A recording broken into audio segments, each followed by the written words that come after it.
A very good morning from Kastrup Airport, Copenhagen, Denmark. This is Spicy Hasan and I'm gonna stay here for 2 nights. Today I'm going to show you the Copenhagen city center, and tomorrow I'm gonna meet up with my friends, childhood friends. Their names are Daniel and Jesper.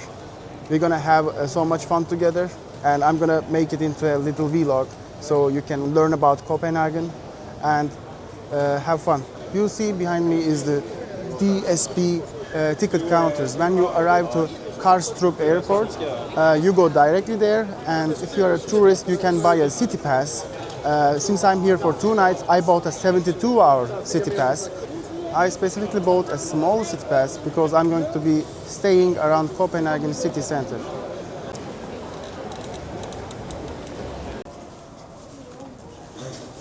Please notice the change of track at the station. The 11th. Beautiful weather in Copenhagen.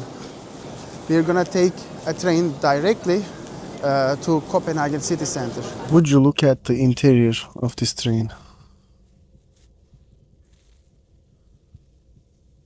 So clean and so comfy. And this is all for a 14-minute train.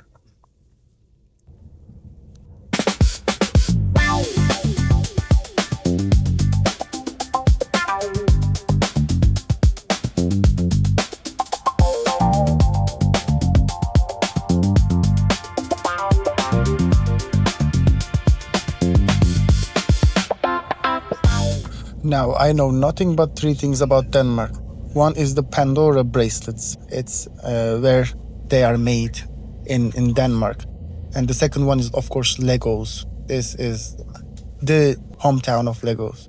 And the third thing, I think it is the world famous delicious burgers. And there are many burger spots, joints that we're gonna go to and eat in our little trip to Copenhagen. We are almost at our destination, which is our hotel.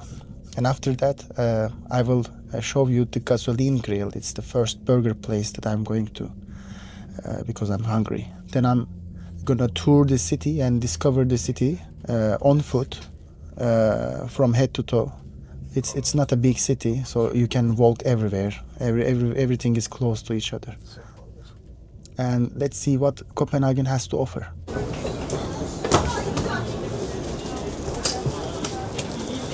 '7-Eleven. I've also seen 7-Elevens in Oslo, Norway. And of course, the best 7-Elevens are in Japan. I just noticed the Copenhagen Central Station looks a little bit like St. Pancras building in London. By the way, if you haven't watched my London vlog, just go to my YouTube channel after this and have yourself a good watch. It's a great video, very informative, you're gonna like it. There is a Netto, if you can see, there's a Netto across the street. It's one of the cheaper supermarket chains that you can buy groceries, water, whatever you need. And here we go, Comfort Hotel. Look at the location of this hotel. And there's a Lidl next to it. Awesome. Pretty tidy. Well, we can't check in now. It's at 3, but we're gonna leave our luggages. Then go for a burger. We are everywhere. You know why? Because in the middle of Copenhagen, I found Uda kebab. Why they call this place gasoline grill? Because it is inspired by a gas station. The original location in Copenhagen is actually a gas station.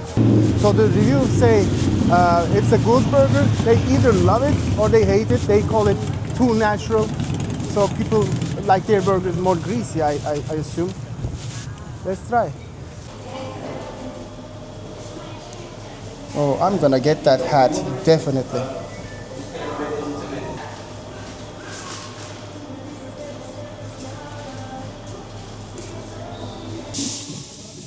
It does look delicious. We ordered 2 cheeseburgers and 1 spicy hot chicken burger. Oh, they are putting cheese on an asparagus. So this place has some gourmet stuff. This is the lemonade. Awesome. We also got a seasonal sauce. This cost us 545 Danish kron for 3 people. Thank we have you very the much. chicken, 2 cheeseburger fries, and the dip. Enjoy it. Thank you very much. This is chicken burger and this is the cheeseburger.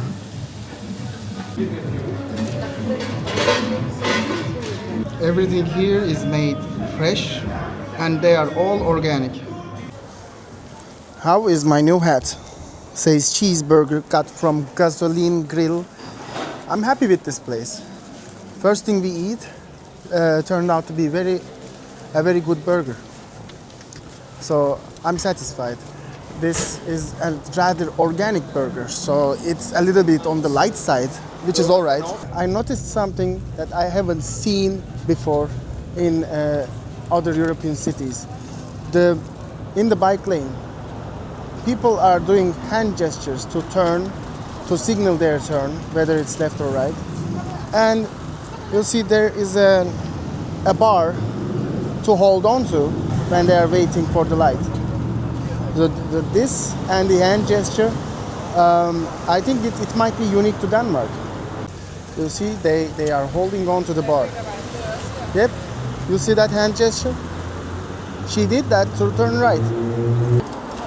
Now, we're gonna tour the city, and I think I will first see the Little Mermaid statue. It's truly amazing how fluent Danish people are when it comes to speaking English. They are so advanced. I don't know their early school programs, but it's obvious that they are well taught. So I'm having no problem communicating with people. Since we are going to see the Little Mermaid statue, I'm going to tell you a short story about Little Mermaid. And I asked ChatGPT about this, so I'm just going to read it, okay? I don't know much about this stuff. So, The Little Mermaid was written by Hans Christian Andersen. I butchered the name, it's probably pronounced a little bit different. In 1837. And this is how the story goes. It's actually much darker than the Disney version, you know, the Disney version of The Little Mermaid. A young mermaid lives under the sea and becomes fascinated with the human world. When she turns 15, she is allowed to visit the surface and sees a prince. She falls deeply in love with him after saving him from a shipwreck. Wanting to be with him, she makes a deal with the sea witch. She trades her voice for human legs. But every step she takes will feel like walking on knives. If the prince doesn't fall in love with her and marry her, she will die and turn into sea foam. She reaches land and the prince likes her, but doesn't fall in love with her. Instead, he marries another princess. The mermaid is given one last chance by her sisters. If she kills the prince, she can return to the sea. But she refuses and chooses love over her own life. In the end, she disappears into sea foam. But instead of simply dying, she becomes a daughter of the air, gaining a chance to earn an immortal soul through good deeds. So basically, her soul is still alive, she is immortal. And that is the story, that is the dark version of The Little Mermaid by Hans Christian Andersen. Now that you know the story, let's actually go and see the Little Mermaid statue. Let's go.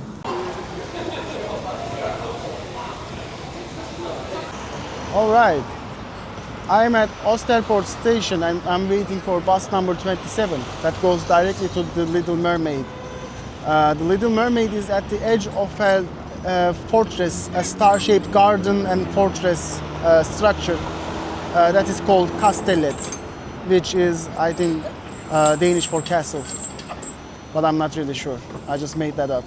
Anyways, in a few minutes the bus will come and take us to the famous Little Mermaid. And here it comes, bus number 27. Now then, let's see what this Little Mermaid is about. This is a pretty touristic location, but the bus was empty. Not many people are interested in this Little Mermaid statue, I guess. Beautiful weather and a beautiful country. The water is so clear. I love how clean the Nordic countries are. Unbelievable. And the mermaid statue.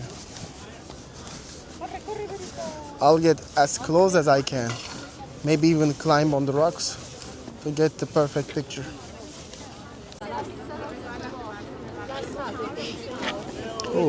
Oh, it's slippery. Everybody's trying to climb on the Little Mermaid statue. I like these boys. Let's take a closer look at the Little Mermaid with all her glory.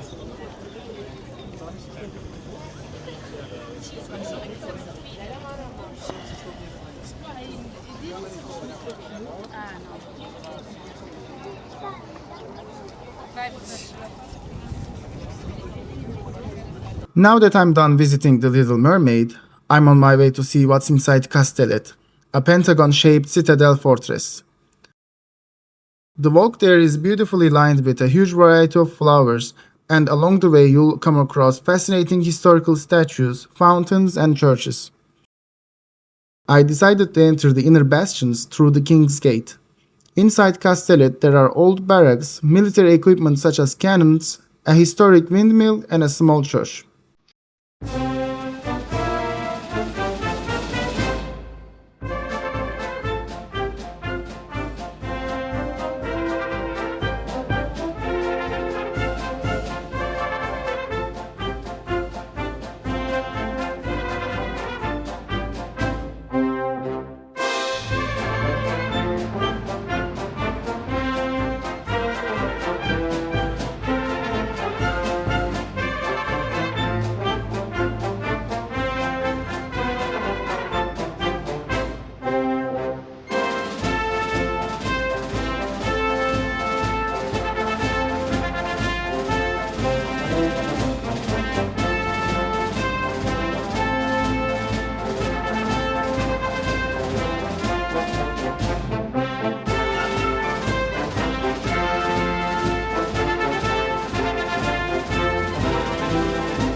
My next stop is Amalienborg Palace, which is just a 10-minute walk from Kastellet. Hopefully I'll run into some royalty because I would like to buy Iceland before Donald Trump does, so I can sell it to my dear friend Svensson for double the price. Alright, welcome to the Amalienborg Palace. This is where the Danish royal family lives, and it's so sunny I can't open my eyes, but since there are guards, there were guards, they are gone now, but they're gonna come back. Since they are guards, and if you can see the flag is raised to the very top, that means royalty is inside, the Danish royalty, the royal family is right now inside the Amalienborg Palace. I'll show you the guards. I don't know if it's allowed to film them, but I'll take a closer look. Come with me. One is approaching from this side, and the other two are approaching from that side. I'm a little bit hesitant to come closer because I don't know their rules, if they will scream at me or not. But they will meet at the edge of the stairs, then do a pose and a salute, then continue their guard shift.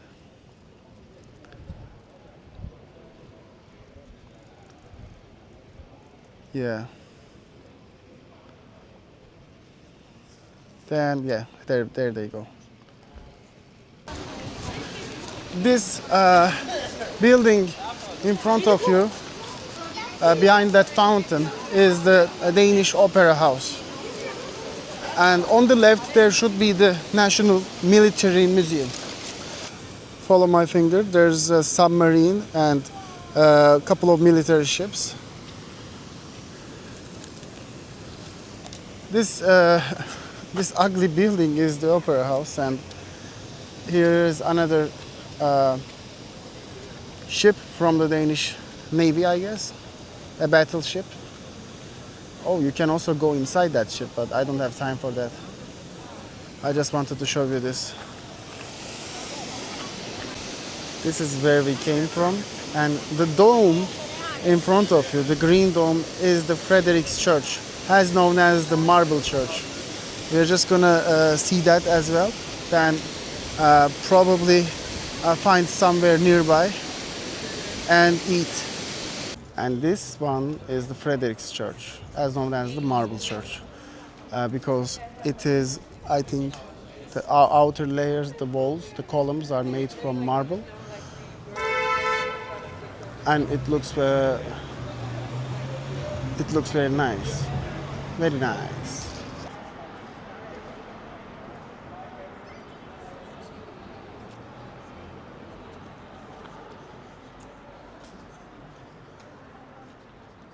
Now, we found somewhere called Dandelion Burger, and they say it's amazing. And our duty is to try and see if the rumors are true. Let's go to Dandelion Burger.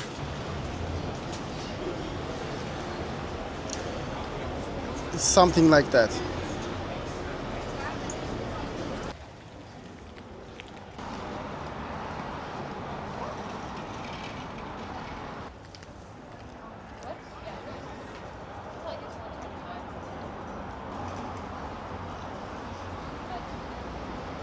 Just before Nyhavn, or however it is pronounced, I don't know, there is a square called Kongens Nirtov. So this is the Kongens Nirtov square. And look at those flowers, the tulips, the lavenders. I believe that's a lavender. This city is beautiful. And on this side, I'm pointing at it, is Nyhavn. I'm butchering every single name I know. One thing Copenhagen and Denmark is famous for is hot dog. And I'm tempted to try hot dog here because it actually looks nice. Of course, it is all pork. Maybe there's beef option, but mostly pork. But I don't mind. Only pork? Okay. Can I do a number 6, please? The chili is one just too hot, or it is mild? It's not that spicy. Denmark is famous for their hot dogs, right? Yes, they are. This is my first time trying one here. It is. Yeah. All right. It does look delicious. There you Well, go. thank you very much. And what do I owe you? 50?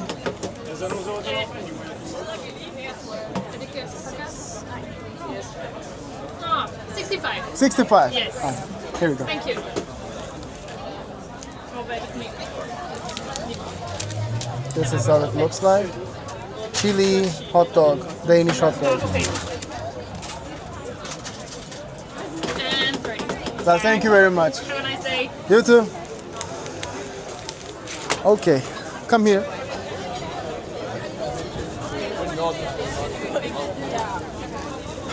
Chili hot dog, Danish hot dog in Nyhavn. Let's give it a go.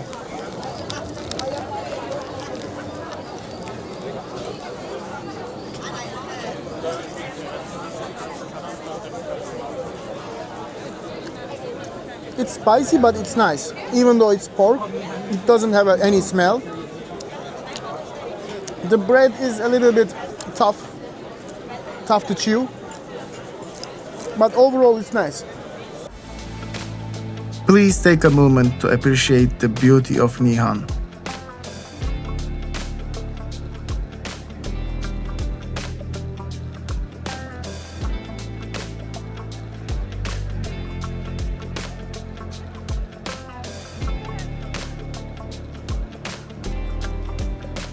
Alright, my last stop for today is Christiania, one of Copenhagen's most unique neighborhoods.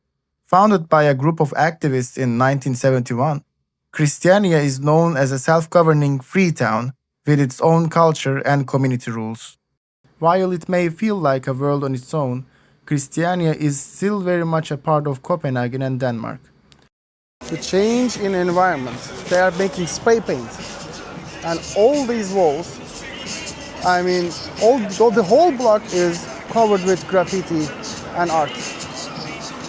And I can smell the weed. The smell of weed is in the air. There we go, the famous Christiania sign.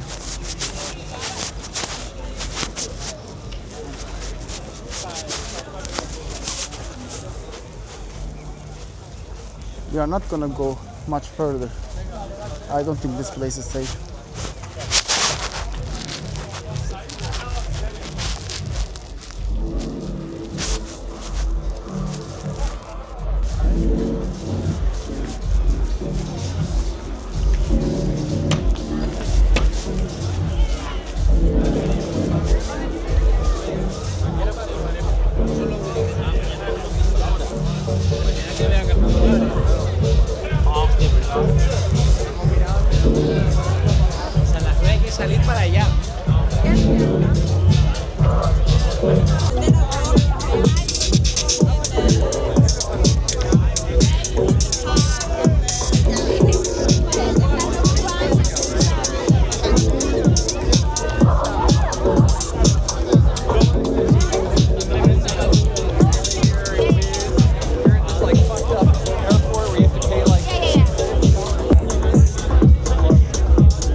Sorry, man. Excuse me.